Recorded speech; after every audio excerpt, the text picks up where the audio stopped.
tous et bienvenue à la prédication de la parole de Dieu. Bienvenue à cette exhortation venant des Écritures, puis en particulier à cet enseignement important alors qu'on est en train de préparer nos cœurs à célébrer la grande œuvre de notre Sauveur, son sacrifice sur la croix du Calvaire pour notre salut et notre sécurité éternelle. Et ce matin, pour ce faire, j'aimerais vous inviter à tourner dans l'Évangile de Jean au chapitre 20. L'Évangile de Jean au chapitre 20 pour considérer lorsque Jésus retourna au ciel. L'Évangile de Jean au chapitre 20, lorsque Jésus retourna au ciel. Maintenant, ce n'est pas lorsque Jésus remonta ultimement au ciel. Après avoir passé quelques semaines avec ses disciples pour les préparer pour le ministère chrétien, mais bien plutôt après qu'il soit mort sur la croix, après qu'il ait ressuscité, avant de se présenter officiellement à ses disciples et qu'il a rencontré une dame qu'on va voir dans un instant, là, la Bible dit qu'il est remonté à ce moment-là au ciel dans la présence de son Père céleste. Et pourquoi exactement? C'est ce qu'on veut voir ce matin dans les Écritures. C'est ce qu'on veut examiner lorsque Jésus remonta au ciel. Jean chapitre 20, à partir du verset 11. Jean chapitre 20 au verset 11. On nous dit « Cependant, Marie ». Donc ici, c'est Marie de Magdala. Cependant, Marie se tenait dehors près du sépulcre et pleurait, donc le tombeau où Jésus avait été mis. Comme elle pleurait, elle se baissa pour regarder dans le sépulcre. Et elle vit deux anges vêtus de blanc, assis à la place où avait été couché le corps de Jésus, l'un à la tête et l'autre aux pieds. Ils lui dirent, donc les anges s'adressent à Marie, « Femme, pourquoi pleures-tu? » Elle leur répondit, « Parce qu'ils ont enlevé mon Seigneur, et je ne sais où ils l'ont mis. » Verset 14, Jean 20 au verset 14. En disant cela, elle se retourna et elle vit Jésus debout, mais elle ne savait pas que c'était Jésus. Jésus lui dit, « Femme, pourquoi pleures-tu? Qui cherches-tu? » Elle, pensant que c'était le jardinier, lui dit, « Seigneur, si c'est toi qui l'as emporté, dis-moi où tu l'as mis et je le prendrai. » Et Jésus lui dit, « Marie. » Elle se retourna et lui dit en hébreu, « Rabouni », c'est-à-dire « maître ». Ça, je trouve ça tellement beau quand on connaît les expressions que les Juifs utilisaient pour parler de leurs enseignants religieux, de leurs maîtres. Il y avait trois expressions. Ceux qui étaient médiocres, on les appelait les rabbes. Pas pire, mais pas fameux non plus. Ceux qui étaient des bons enseignants, on les appelait des rabbis. Ça, on le voit dans le Nouveau Testament. Oui, rabbi. Mais ceux qui étaient excellents, qui étaient reconnus comme des serviteurs de Dieu, on disait Rabouni, le grand enseignant. Là, on entend la voix de Jésus qui lui dit, Marie, elle comprend que c'est Jésus, elle pensait que c'était le jardinier, elle comprend que c'est lui. Puis là, il dit, tu es mon enseignant par excellence, tu es mon maître, et je suis là pour t'écouter. Verset 17, Jean chapitre 20. Jésus lui dit, ne me touche pas, car je ne suis pas encore monté vers mon Père. Mais va trouver mes frères et dis-leur que je monte vers mon Père et votre Père, vers mon Dieu et votre Dieu. Marie Magdala alla annoncer aux disciples qu'elle avait vu le Seigneur et qu'il lui avait dit ces choses. Ce matin, alors qu'on se prépare à célébrer le repas du Seigneur, alors qu'on se dispose pour comprendre que Jésus est mort pour nos péchés, que Jésus est l'agneau de Dieu qui ôte le péché de notre vie, alors qu'on veut l'honorer, alors qu'on veut le faire d'une manière digne, j'aimerais qu'on puisse regarder cet épisode-là après sa mort, après sa résurrection, et voir qu'est-ce que ça veut dire. Ne me touche pas, car je ne suis pas encore monté vers mon Père. Pourquoi est-ce que Jésus a dit ça plus tard? Il est arrivé, puis les disciples étaient là, les dames et les hommes, ils sont venus se prosterner, puis ils ont adoré à ses pieds, puis ils ont eu un contact. Plus tard, quand il y en avait qui avaient des doutes, ils disaient, « Hey, regardez, c'est bien moi, venez, touchez-moi pour voir que je suis vraiment là. » Puis ayez ce contact physique. Quand Thomas a dit Hein, si je ne vois le trou dans ses mains et ses pieds, puis si je ne rentre pas ma main dans son côté qui a été percé, je ne croirai pas. Puis finalement, Jésus est apparu et il a dit, viens, mets-le tes mains, et rentre là ta main, puis crois, vois que je suis vivant. Il y avait ce contact-là, mais là, à ce moment-là, il y a quelque chose de spécial qui se passe dans notre texte. On va apprendre ça ce matin. Qu'est-ce que Jésus est allé faire au ciel avant de revenir officiellement se présenter à ses apôtres et à ses disciples, puis avoir ces environ 30 quelques jours avec eux pour les préparer pour le ministère de l'Église chrétienne. Ce matin, je vais vous faire remarquer premièrement la douleur. La douleur du disciple. La douleur du disciple qu'on voit dans ce passage. Ce n'est pas seulement Jésus qui a souffert durant les événements du Calvaire. Ses disciples et ceux qui l'aimaient ont aussi souffert cruellement de la perte de leur mère, de la mort atroce de celui qu'ils croyaient être le Messie promis par les prophètes d'autrefois. Le commentateur Matthew Henry rappelle que les disciples étaient non seulement attristés par la perte de leur mère, mais aussi confus et affligés. Ils avaient barré la porte de la chambre haute pour pas qu'on vienne les arrêter, mais de le voir mourir une mort aussi honteuse. Leurs espoirs semblaient s'éteindre avec lui. Ils étaient dispersés, le cœur brisé et effrayé après avoir vu le Saint d'Israël cloué sur une croix, après avoir expérimenté ce que Jésus venait de vivre. Dans leur sincérité, dans l'aveuglement temporaire de leur cœur, la croix du Calvaire était une expérience effroyable pour chacun d'eux, incluant Marie. On peut juste imaginer toute la douleur qu'ils vivaient. On peut s'imaginer toute cette confusion dans leur esprit, que Jésus de Nazareth, le prophète de Dieu, soit mort ainsi aux mains des Romains à Golgotha. Et là, le choc était palpable. Et on le voit dans l'expérience de Marie. Pourquoi est-ce que je vous parle de cela ce matin?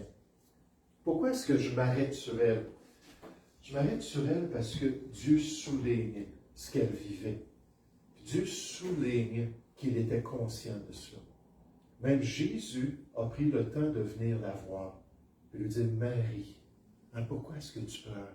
Qui cherches-tu? Puis quand c'est nous qui souffrons, puis quand c'est nous qui avons une crise personnelle, peut-être dans nos relations personnelles, peut-être dans d'autres circonstances, peut-être qu'on vient d'apprendre qu'on a le cancer, peut-être qu'on vient d'apprendre que nos enfants ont mal agi à l'école, puis ont été chassés de l'école, peut-être qu'il y a une circonstance qui nous brise le cœur. Là, il faut savoir que Dieu est conscient de cela, puis que Dieu voit ce qu'on est en train d'expérimenter. Regardez au verset 11 dans Jean chapitre 20. Cependant, Marie se tenait dehors près du sépulcre et pleurait. Comme elle pleurait, elle se baissa pour regarder dans le sépulcre, dans le tombeau où Jésus avait été déposé. Et elle vit 2 anges vêtus de blanc. C'est pas juste Jésus qui est apparu, c'est pas juste lui qui est allé pour lui parler, mais il a envoyé 2 messagers célestes. 2 anges vêtus de blanc, assis à la place où avait été couché le corps de Jésus, l'un à la tête et l'autre aux pieds, et lui dirent, « Femme, pourquoi pleures-tu? » Et elle leur répondit, « Parce qu'ils ont enlevé mon Seigneur, et que je ne sais où ils l'ont mis. » Maintenant, pensez à cela. Marie est là, est près du tombeau, un tombeau qui était probablement fait dans une montagne, dans un rocher. Elle regarde, le corps n'est plus là, elle est consciente que le corps est parti. Elle est brisée encore plus, elle se met à pleurer. Puis là, il y a 2 anges qui lui apparaissent, qui commencent à parler avec elle. Quand ils parlent comme si c'était une conversation normale, sans réaliser qu'elle venait de voir une apparition de créatures célestes. Combien de vous, à chaque semaine, vous dites, « Ah, ben moi, je rencontre un ange de Dieu à chaque semaine qui descend du ciel. » Est-ce que ça vous arrive? Non, ça n'arrive pas, n'est-ce pas? Ça n'arrivait pas pour Marie non plus. Elle voit quelque chose de surprenant. Elle voit une vision grandiose, mais dans son chagrin, alors que Dieu est en train de se manifester à elle d'une manière surnaturelle, dans son chagrin, elle manque. Elle manque cette révélation, elle manque ce contact-là surnaturel et impressionnant. Et vous savez, c'est ce qui arrive lorsqu'on a le cœur brisé. Lorsqu'on est en train de pleurer, puis lorsqu'on est en train de vivre une situation angoissante. Les événements les plus grandioses de notre vie, on peut les manquer. Verset 14. En disant cela, elle se retourna et elle vit Jésus debout. Mais elle ne savait pas que c'était Jésus. Jésus lui dit, « Femme, pourquoi pleures-tu? Qui cherches-tu? » Elle, pensant que c'était le jardinier, lui dit, « Seigneur, si c'est toi qui l'as emporté, dis-moi où tu l'as mis et je le prendrai. » Encore une fois, ça ne fait pas de sens. Comment est-ce que cette dame-là aurait pu prendre la dépouille de son maître puis partir avec? Je ne dis pas que c'est impossible de le faire. J'aimerais vous dire un cadavre qui ne nous aide pas, puis qu'il n'y a pas du tout de vie, c'est pesant. Hein, c'est une grosse masse à transporter. Elle ne pensait pas logiquement. Dis-moi-le où tu l'as mis, puis je vais aller le prendre, puis je vais partir avec, puis je vais l'embaumer comme il le mérite, puis je vais m'occuper de lui. Puis elle voulait le faire. Mais encore une fois, dans son chagrin, elle ne réfléchissait pas à ce qu'elle disait. C'était bien trop difficile pour elle. Verset 16. Jésus lui dit, « Marie. » Elle se retourna et lui dit en hébreu, « Rabboni », c'est-à-dire « Maître ». Là, Jésus va l'enseigner effectivement. Il va lui dire effectivement ce qu'elle a besoin de faire pour être cette servante-là du Seigneur.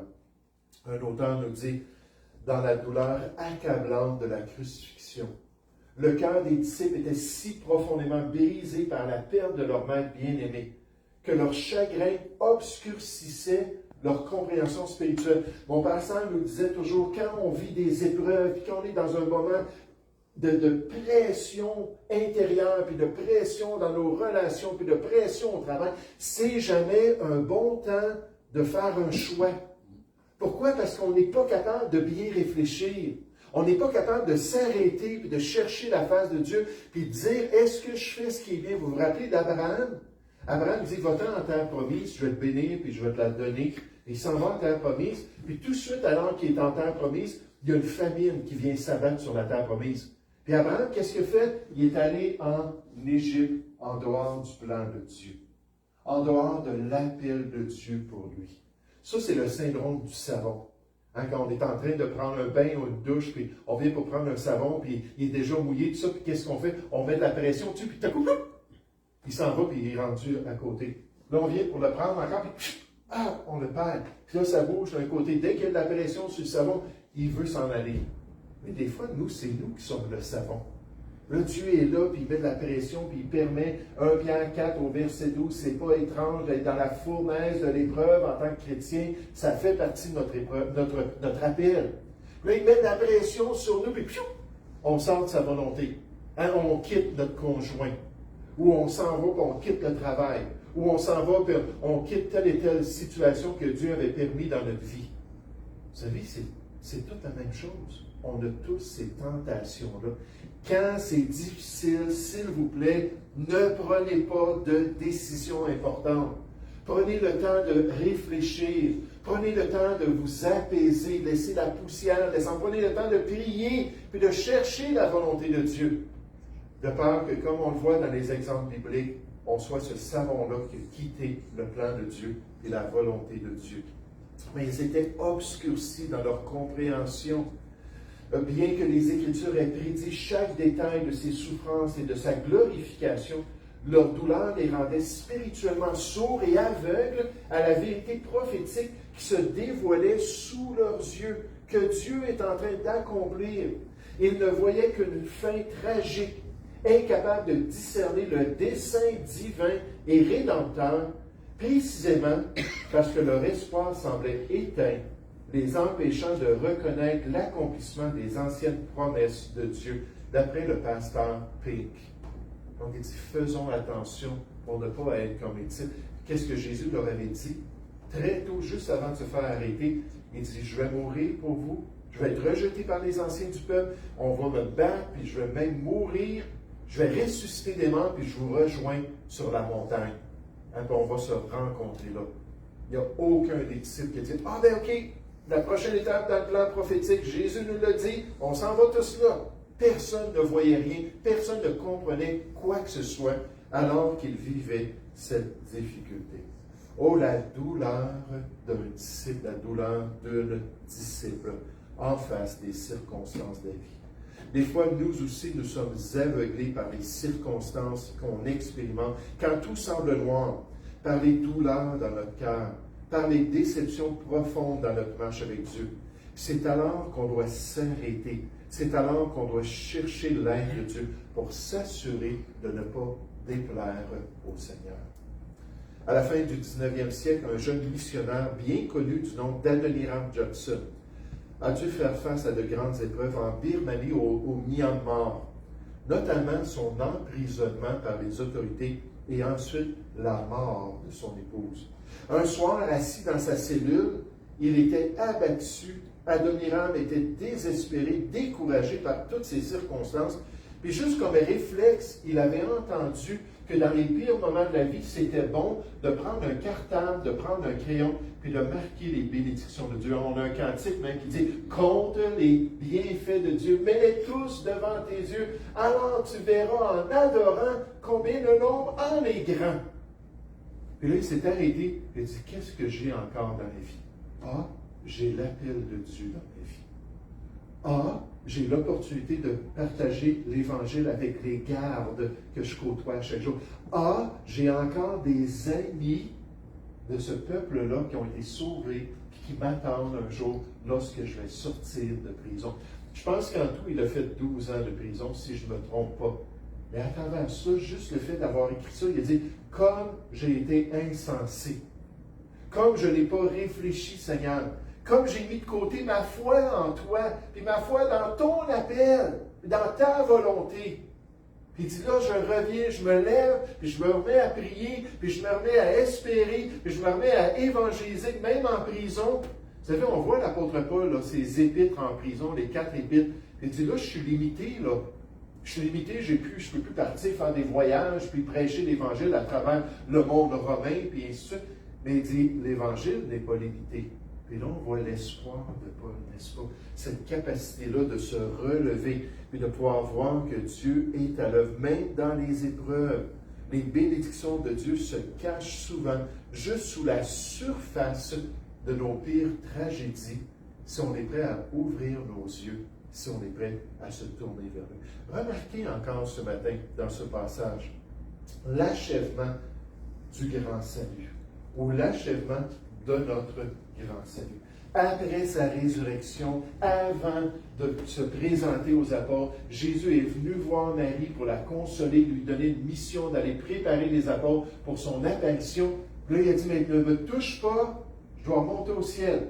Ne me touche pas, je dois aller voir mon Père. Qu'est-ce qu'il est allé faire?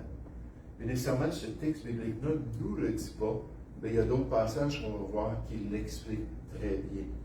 Le fait que Jésus remonta au ciel pour achever son œuvre rédemptrice qu'il avait entamée sur la croix. Du fait qu'il alla présenter son propre sang devant la personne de son Père céleste, qu'il alla le déposer sur l'autel du sacrifice dans la gloire pour sceller le salut éternel une fois pour toutes. Il avait payé sur la croix. Son sang avait été versé. Mais Dieu s'attendait que le grand prêtre Jésus puisse venir amener son sang et le présenter dans sa présence. Le docteur Owen nous dit, Christ n'a pas seulement versé son sang sur la croix, mais en tant que notre grand prêtre ou souverain sacrificateur, il est entré au ciel même pour y comparaître en présence de Dieu pour nous. L'offrande n'était achevée qu'après avoir présenté son sang dans le sanctuaire céleste. On va voir tout à l'heure 2 passages qui nous rappellent que Jésus a fait cela. Je monte vers mon Père, afin d'y présenter son propre sang dans la gloire. Le pasteur Andrew Murray rappelle que l'œuvre de Christ sur la croix était achevée, mais pas encore pleinement appliquée. Jésus devait monter au ciel pour offrir son sang au Père, afin que la rédemption soit scellée au ciel, comme elle avait été obtenue sur terre. Et donc, il a dit à Marie, ne me touche pas. Regardez au verset 17 de notre texte. Jean chapitre 20, verset 17. Jésus lui dit, ne me touche pas. Ne me touche pas, car je ne suis pas encore monté vers mon Père. Il était l'agneau de Dieu sans défaut et sans tache. Puis quand les agneaux étaient offerts dans le sacrifice de l'ancienne alliance, il fallait toujours que ce soit des agneaux, des sacrifices qui étaient impeccables, qui n'était pas souillé, qui n'était pas infirme. Ça devait être irréprochable. Pour une raison ou une autre, Jésus ne devait pas avoir de contact physique avec qui que ce soit pour pouvoir monter et être là dans la présence de son Père céleste. Mais va trouver mes frères et dis-leur que je monte vers mon Père, vers votre Père, vers mon Dieu et vers votre Dieu pour accomplir l'œuvre du salut de Dieu dans la gloire. Vous vous rappelez quand Moïse a reçu les instructions de construire le tabernacle dans le désert. Ça fait plusieurs semaines qu'on regarde les détails de ce tabernacle-là. Enfin, on est rendu à la fin. La semaine prochaine, on va faire comme un résumé de tout ce qu'on a vu.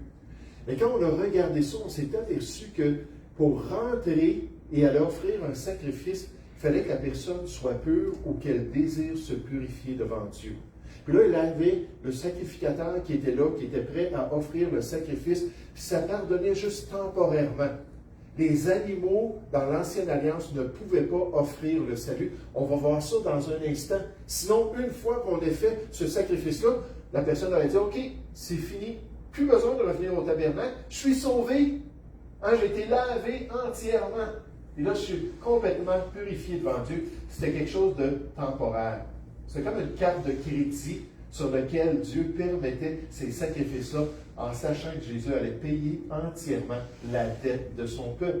Mais là, il y avait quand même un jour dans l'année pour la nation où le souverain sacrificateur rentrait dans le lieu saint et même dans le lieu très saint, encore avec le sang d'un animal expiatoire. Et là, il le mettait sur l'arche de l'Alliance, sur le propitiatoire qui était sur le dessus avec les deux chérubins. Il mettait le sang là. Dieu disait, OK, pour une autre année, en tant que peuple, en tant que nation, je vous permets d'être en communion avec moi. Mais qu'est-ce qui allait arriver un an après, au Yom Kippour, le grand jour de rachat? Il fallait encore qu'il fasse la même chose. Ça devait toujours se répéter. Mais là, Jésus lui est venu, il était l'agneau qui ôte le péché. Il s'est offert une fois pour toutes. Si on l'a reçu dans notre vie, si on a mis notre foi en lui, si on a accepté qu'il vienne prendre nos péchés, il nous donne un salut qui est éternel, qui est réglé. C'est pour ça que même le voile qui séparait l'accès à Dieu a été déchiré. Parce que là, Dieu a dit, OK, c'est fait. Plus besoin de cette partie-là, les sacrifices, plus besoin de la purification. C'est fait une fois pour toutes. Vous avez un accès direct dans la présence de Dieu.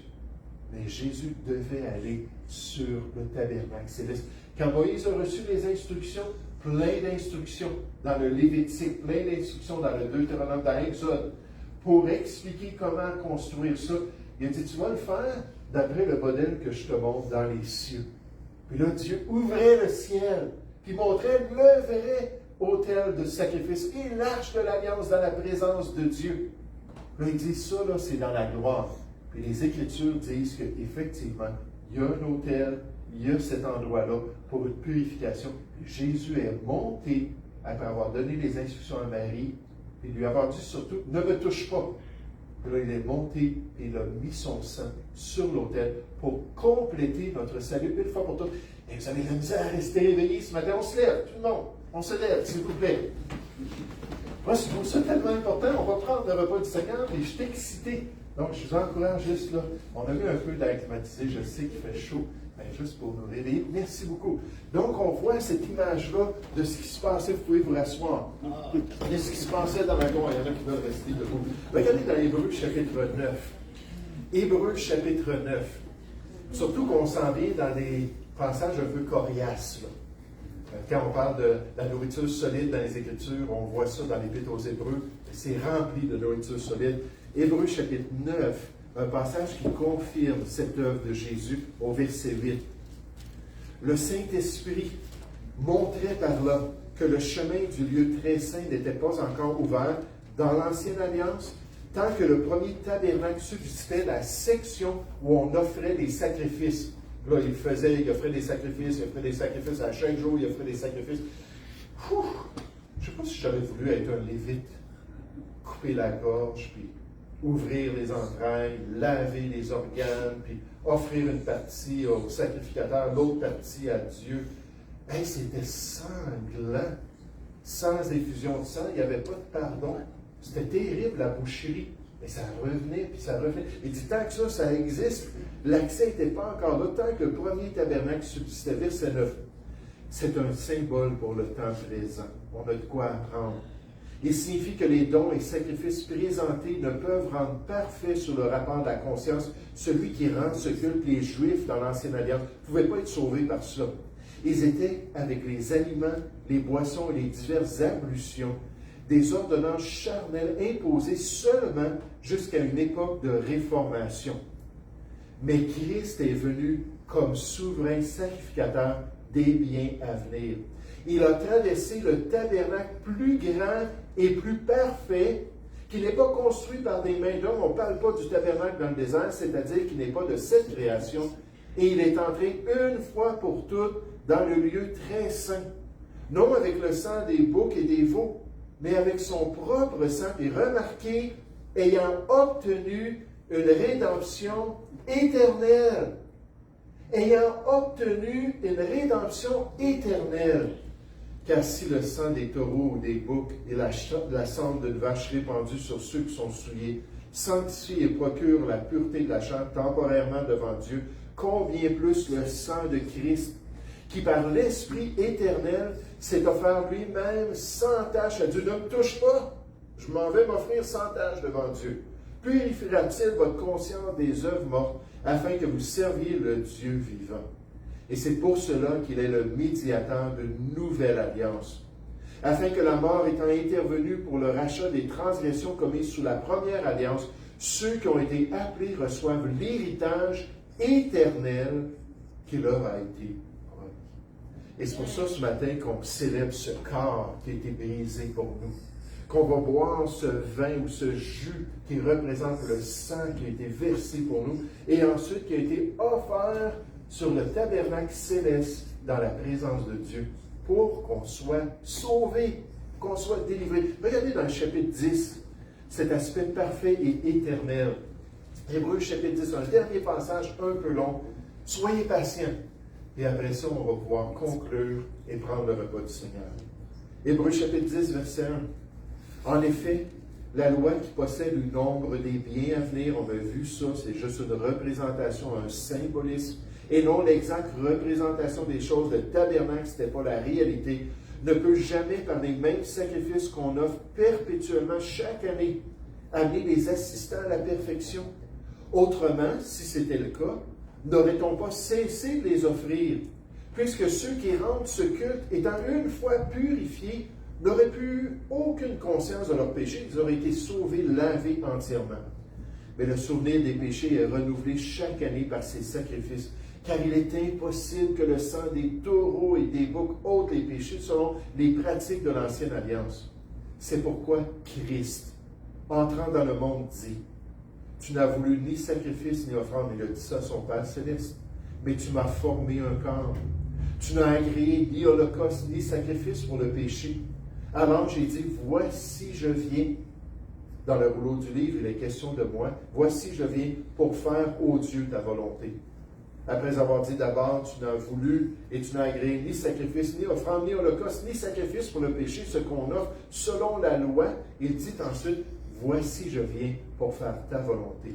Il supprime ainsi la première chose pour rétablir la seconde. Ce qui est triste, c'est quand le voile, pendant que Jésus est en train de mourir sur la croix, il a dit tout est accompli, le voile s'est déchiré en deux. Le Talmud et la tradition juive nous disent qu'ils ont enlevé le voile, puis ils l'ont raccommodé, puis ils l'ont reposé. Mais voyons donc, c'était plus nécessaire, c'était complété. Le sacrifice final a été offert une fois pour toutes. Verset 10. C'est en vertu de cette volonté que nous sommes sanctifiés. Les chrétiens, on est mis à part dans le salut de Dieu, on est sanctifiés dans le salut de Dieu, par l'offrande du corps de Jésus-Christ, une fois pour toutes. Et tandis que tout sacrificateur fait chaque jour le service et offre souvent les mêmes sacrifices qui ne peuvent jamais ôter les péchés, j'accélère parce que je ne veux pas vous voir dormir, lui, après avoir offert un seul sacrifice pour les péchés, s'est assis pour toujours à la droite de Dieu, c'est complété. Il attend désormais que ses ennemis soient devenus son marchepied, car par une seule offrande, il a amené à la perfection pour toujours ceux qui sont sanctifiés. Si vous êtes chrétien ce matin, si vous avez expérimenté la nouvelle vie en Jésus-Christ, la nouvelle naissance, Dieu nous voit en Jésus-Christ et nous dit nous sommes parfaits pour toujours dans notre position en Christ. Ça veut dire qu'on n'a plus besoin d'autres offrandes, on n'a plus besoin d'autres sacrifices. En passant, je vais le dire un peu plus loin, mais je veux juste le souligner, le repas du Seigneur, ce n'est pas un sacrifice qu'on offre pour nos péchés. C'est un mémorial du sacrifice qui a été offert pour notre péché. Jésus est assis pour toujours à la droite de Dieu, jusqu'à ce que ses ennemis deviennent son marchepied pour venir régner sur la terre. Et là, il va descendre. Puis là, il va venir dans ce monde, puis il va devenir le maître de toutes les nations. Mais entre-temps, il ne descend pas à chaque fois qu'on consacre l'hostie, à chaque fois qu'on consacre le vin, pour que ça devienne le corps de Christ, puis le sang de Jésus, puis qu'on l'offre comme un sacrifice expiatoire. C'est ça la messe. On ne pratique pas la messe ici. Ce qu'on pratique, c'est le mémorial qui se rappelle du fait que ça a tout été fait une fois pour toutes. Gloire à Dieu, merci Seigneur. C'est réglé en lui. L'œuvre de Jésus est la clé qui ouvre la porte de notre salut et de la vie éternelle. Il n'a pas été versé en vain. Il a été présenté devant le trône de Dieu et accepté, garantissant ainsi la rédemption éternelle.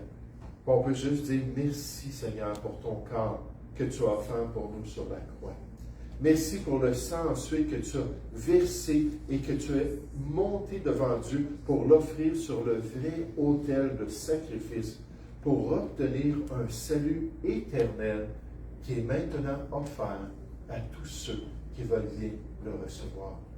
Tous ceux qui veulent bien invoquer son nom et avoir Jésus dans leur vie. Le sang de Christ n'a pas seulement imploré la miséricorde sur terre, il parle avec puissance au ciel. Jésus est entré dans le véritable lieu saint avec son propre sang et l'offrande a été acceptée. Dieu a accepté son sacrifice. La victoire est totale. Plus besoin d'offrande. Son sang assure la rédemption éternelle et son intercession assure l'accès éternel. Mercredi soir, on a toujours une étude biblique dans notre temps de prière, ici à 19h. Ceux qui aimeraient se joindre à nous, ça nous ferait plaisir. On a toujours une étude biblique. Et dans quelques mercredis, je vais parler, est-ce que les sacrements se trouvent dans la Bible? Est-ce que les sacrements du catholicisme se trouvent dans la Bible? J'aimerais juste répondre tout de suite en vous disant non. Oui, le mariage est là, mais le sacrement du mariage n'est pas là. Oui, l'ordination est là, mais le sacrement de l'ordination n'est pas là. Oui, puis là, on pourrait parler du baptême, on pourrait parler des 7 sacrements qui sont promus par le catholicisme. Oui, ça se trouve dans la parole de Dieu, mais c'est jamais quelque chose qu'on fait pour obtenir notre salut ou obtenir une part de l'œuvre de Jésus. C'est ça le sacrement, une grâce mystérieuse et invisible qui nous donne la vie éternelle que Jésus est allé payer sur la croix. Ça, il n'y a rien qu'on peut faire pour obtenir le salut par nos actions. La seule manière, c'est notre foi qui saisit. La foi, c'est la main du cœur qui saisit la promesse du salut gratuit qui nous est donné en Jésus-Christ. Oui, je le veux. Viens Jésus, puis rentre dans ma vie, puis donne-moi la vie éternelle. On va pouvoir considérer ça ensemble alors qu'on considère l'enseignement biblique. Et pensez à Jésus qui nous dit ce matin, « Ceci est mon corps », nécessairement, qui est représenté par du pain. « Ceci est mon corps qui est rompu pour vous. Faites ceci pour avoir la vie éternelle. » Est-ce que c'est ça que ça dit? Alors, c'est pas ça du tout que ça dit. Faites ceci en mémoire de moi. Rappelez-vous de la vie que je vous donne. C'est lui qu'on célèbre aujourd'hui, c'est lui qu'on veut exalter encore. Il a dit, cette coupe est la nouvelle alliance en mon sang. Faites ceci en mémoire de moi, toutes les fois que vous en boirez. Et c'est ce qu'on veut pratiquer ce matin pour Saint-Gloire. On a vu 2 choses importantes. Premièrement, la douleur qui peut faire partie de notre expérience, le chagrin, la déception. Même des fois, on peut être scandalisé par des choses qu'on voit, scandalisé par des expériences qu'on vit. Je pense à une dame dans notre assemblée que sa fille habite en Ontario. puis que sa fille, je n'avais pas de nom, mais que sa fille a été scandalisée par le pasteur de l'Assemblée, puis par une chose d'immoralité qui s'est produite dans l'Église. Puis là, c'était assez grave, parce qu'ils ont essayé de confronter, ils ont essayé de redresser la situation, ils ont essayé de faire partie de la solution, puis il y a eu de la résistance, puis finalement, ils ont dit, ben, on ne peut pas rester ici.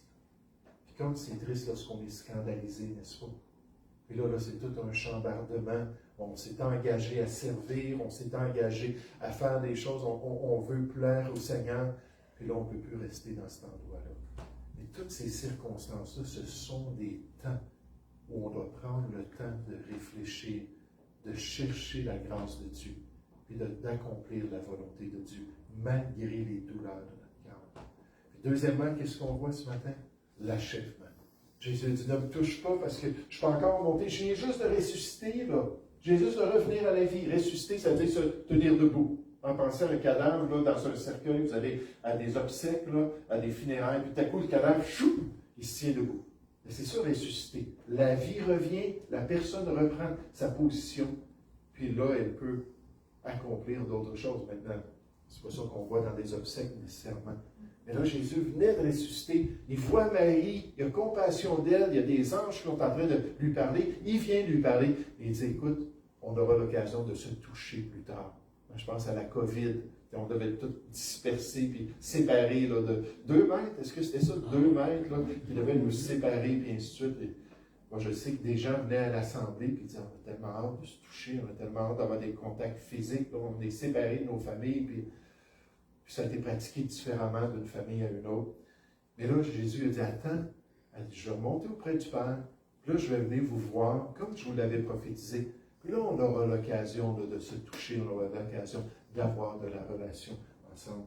Et Jésus est monté au ciel pour accomplir notre salut. Et aujourd'hui, si vous êtes sauvés, la Bible dit que vous êtes scellés en lui, votre position est garantie une fois pour toutes. Pas besoin d'être sauvé à plusieurs reprises. Là. Ça, c'était des sacrifices dans l'Ancien Testament qu'on péchait. Donc, encore une fois, on retournait, puis encore, soit pardonné. Mais une fois sauvé, toujours sauvé par la grâce de notre Dieu. Nous allons prier ensemble. Père Céleste, je veux te louer, je veux te remercier ce matin pour cette belle discussion que Jésus a eue avec Marie de Magdala.